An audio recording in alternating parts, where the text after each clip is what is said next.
ముందే తెలుసా? సార్ తెలకపోవడమే సార్.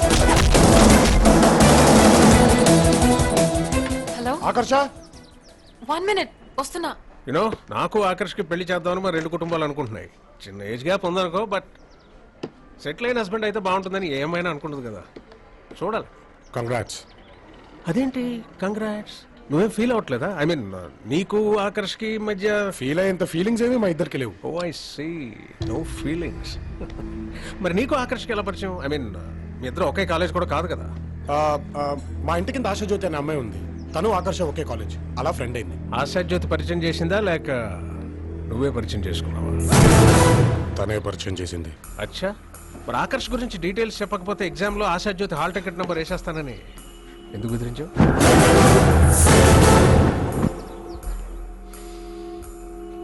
అదేం పెద్ద సీరియస్ గా చెప్పింది కాదు, ఏదో క్యాజువల్ గా జోక్ చేశాను అంతే. నువ్వు క్యాజువల్గా జోక్ చేస్తావు, సీరియస్గా ఫైట్ చేస్తావు. వస్తాదులు లాంటి బాడీ గార్డ్స్, టైట్ సెక్యూరిటీ అందరూ పోయారు, కానీ నువ్వు మాత్రం ప్రాణాలతో మిగిలిపోయావు కదా. గ్రేట్. కొట్టడం వేరు, చంపడం వేరు. కొట్టేవాడు కోపంతో ఉంటాడు, చంపేవాడు పగతో ఉంటాడు. కోపంతో ఉన్న వాళ్ళని 100 మందినైనా ఆపచ్చు, కానీ పగతో ఉండేవాడు ఒక్కడైనా సరే ఆపలేము. కానీ నువ్వు ఒక్కడవు కాదు, ముగ్గురు. మీ వాళ్ళ స్కెచ్లు రెడీ అవగానే పక్క రాష్ట్రాలకు పంపాం. మీ గురించి, మీ ఫ్యామిలీ గురించి చాలా విషయాలు తెలుసుకున్నాం.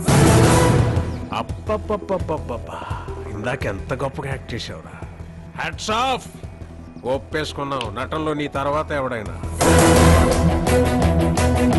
ఇంత గొప్పగా ప్లాన్ చేసిన వాడు నాకు ఆకర్ష్కి పెళ్ళంటే ఎలా నమ్మావు? నా ప్రశ్నలు తప్పించుకుంటూ చివరికి నా చేతికి వచ్చి దొరికిపోయావు. ఆకర్ష్ వచ్చేలోపు లొంగిపోతే మర్యాదగా తీసుకెళ్తా, లేకపోతే ఈడ్చుకెళ్తా.